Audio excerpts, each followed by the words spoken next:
Lihat! Lihat ini Indonesia, lihat! Dijajah sama negara sendiri, bangsat! Ya! Dijajah sama negara sendiri! Dijajah sama negara sendiri, bangsat!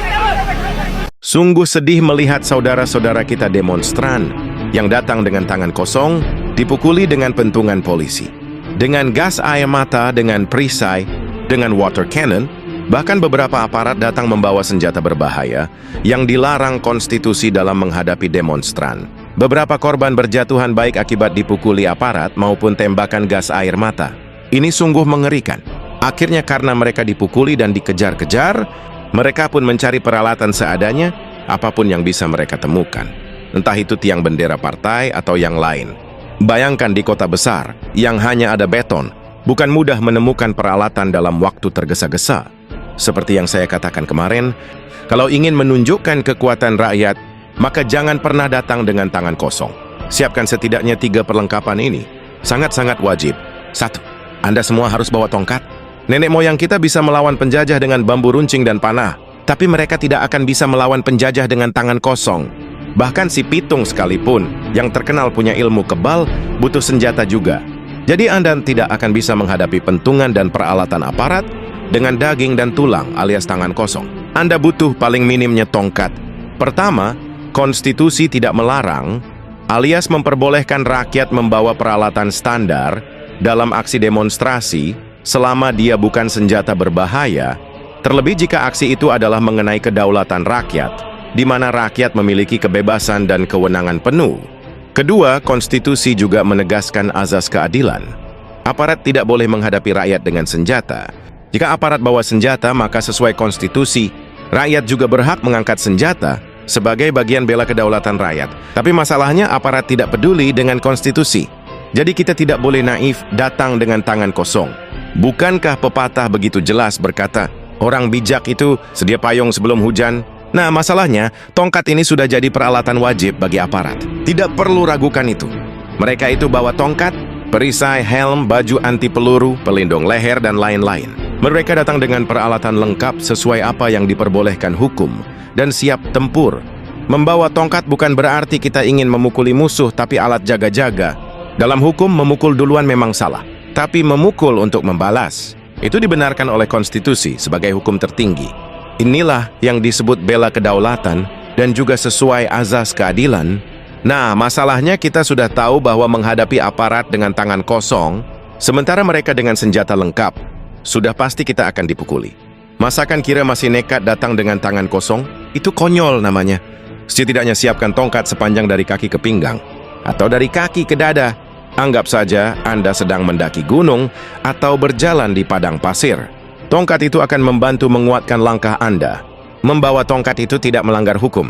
Itu sebabnya semua aparat wajib diperlengkapi tongkat. Karena tongkat dan perisai diperbolehkan oleh hukum. Yang terlarang atau melanggar hukum itu adalah jika membawa senjata berbahaya seperti senapan, entah itu senapan karet, senpi, dan semua jenis senapan lainnya. Aturan ini berlaku bukan hanya untuk demonstran, tetapi juga untuk aparat. Sebab konstitusi jelas melarang keras aparat menghadapi demonstrasi dengan senjata berbahaya. Lantas, jika konstitusi sudah melarang membawa senapan atau senjata berbahaya, mengapa aparat masih juga membawanya menghadapi rakyat? Disitulah mereka jadi pelanggar hukum, bukan penegak hukum. Sebab hampir semua aparat itu sebenarnya tidak mengerti hukum, baik bawahan dan para kepala-kepalanya. Dikira wewenang mereka berlaku jika bertabrakan dengan konstitusi. Bahkan saya menduga keras Kapolri pun tidak paham konstitusi. Seandainya dia paham, polisi tentu tidak akan sebobrok ini. Seandainya Majelis Kedaulatan Rakyat ada, maka para polisi yang memegang senjata itu bersama para kepala pimpinannya pastilah akan dicopot dan dihukum berat. Namun untuk tongkat, itu adalah alat keamanan standar.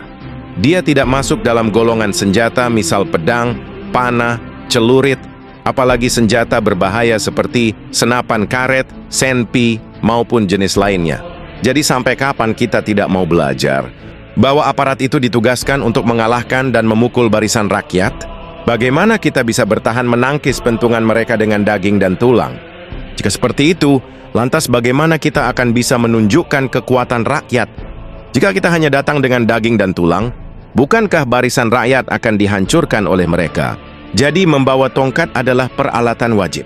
Bukan karena kita tidak cinta damai, tapi dalam prinsip perang pun, jika Anda ingin damai, maka Anda harus punya barisan yang kekuatannya seimbang. Yang kedua, Anda harus menggunakan topeng. Jangan biarkan wajahmu dikenali. Itu sangat berbahaya. Menurut LBH, lebih dari 400 orang aktivis telah diculik dari rumah ataupun dari tempat tongkrongannya. Bagaimana bisa? Jawabannya, karena wajah mereka dikenali dan direkod oleh kamera dan CCTV. Anda tidak akan bisa menggunakan kekuatanmu jika wajahmu terlihat. Anda bisa kena ciduk. Jadi agar pertunjukan kekuatan itu sempurna dan maksimal, Anda harus tetap jadi anonim, alias pakai topeng. Jangan biarkan sedetik pun wajah Anda terekam selama aksi. Anda boleh sesekali membuka bagian hidung untuk menghirup udara segar. Tapi ingat, jangan pernah biarkan wajahmu dikenali. Karena di sekelilingmu ada kamera dan CCTV.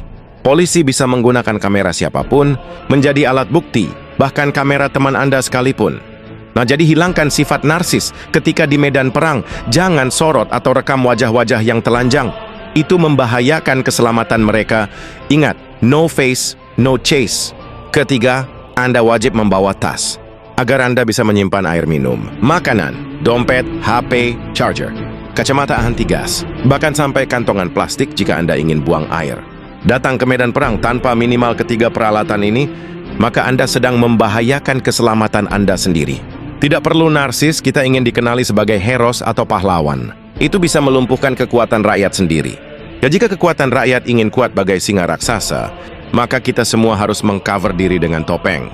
Semoga pengetahuan teknis lapangan ini bisa disebarkan kepada semua orang.